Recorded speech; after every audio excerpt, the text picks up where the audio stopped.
আসসালামু আলাইকুম টিয়ান, কেমন আছেন সবাই? অনেক দিন পর আজকে ভিডিও দিতে আসলাম, মানে আসার কোনো কথাই ছিল না। তো যাক, কী কারণে আমি এতদিন ভিডিও দিতে পারিনি সব কিছুই শেয়ার করব আপনাদের সামনে। তো অল্প সময়ের মধ্যেই শেয়ার করব, কারণ আমি ভিডিওটা বড় করতেও চাই না। তো আপনাদের সামনে আমি এতদিন আসিনি, তার মধ্যে একটি কারণ ছিল। আমার শখের কিছু মুরগি ছিল, এই যেগুলো দেখছেন ফার্মি মুরগি। এই ঘরটাতে কিন্তু আমার ভর্তি মুরগি ছিল, যে মুরগিগুলো আমার কিন্তু শখ করে নেওয়া। আর আমি প্রায় ভিডিওতে বলেছি যে এই মুরগিগুলো আমার অনলাইনে কেনা, আর সেই ছোট্ট থেকে তাদের আমি মানুষ করছি।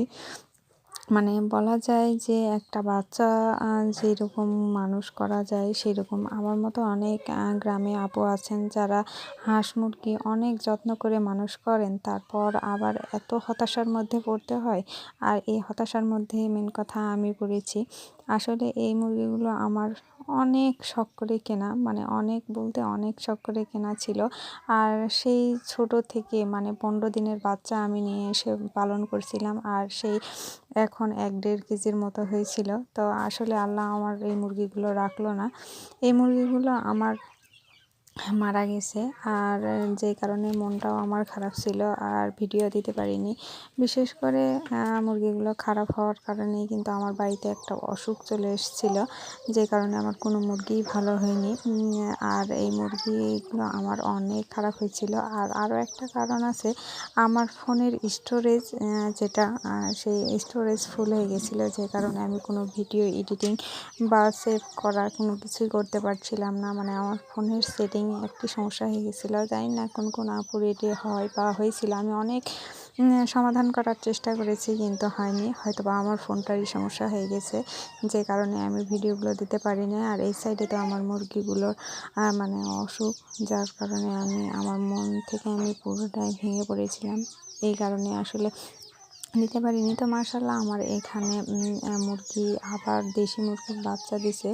তো পরে ভাবলাম যে যাক, আল্লাহ দিছিল, আবার আল্লাহ নিয়ে নিচ্ছে, তো এতে মন খারাপের কিছু নেই। প্রথমে আমি কয়েকদিন ভালোই মন খারাপ করছিলাম, যেহেতু আমার মুরগির ঘরগুলো ভরেছিল।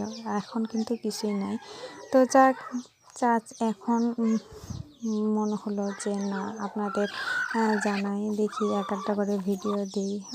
জানি না, শখ করে হয়তো ভিডিও দেওয়া। তো যাক, এই যে এখানে আমার 2টা সোনালী মুরগি অবশিষ্ট বেঁচে আছে, যেগুলোর পায়খানা, সবুজ পায়খানা সহ চুনা পায়খানা, সব ধরনের ওষুধ আমি খাওয়াইছি। যত প্রকার ওষুধ ছিল আসলে সব খাওয়ার পর এই অবস্থা আমার মুরগিগুলোর। তো যাক, এই যে ঘরটা তো আমার মুরগির ঘর আমি সব কিছু দিয়ে ডিটল, স্যাভলন সব কিছুই দিয়ে পরিষ্কার করেছি। তো যাক, আসলে অসুখ আসলেই তখন এইভাবেই সমাপ্তির শেষ হয়, যে খালি ঘর।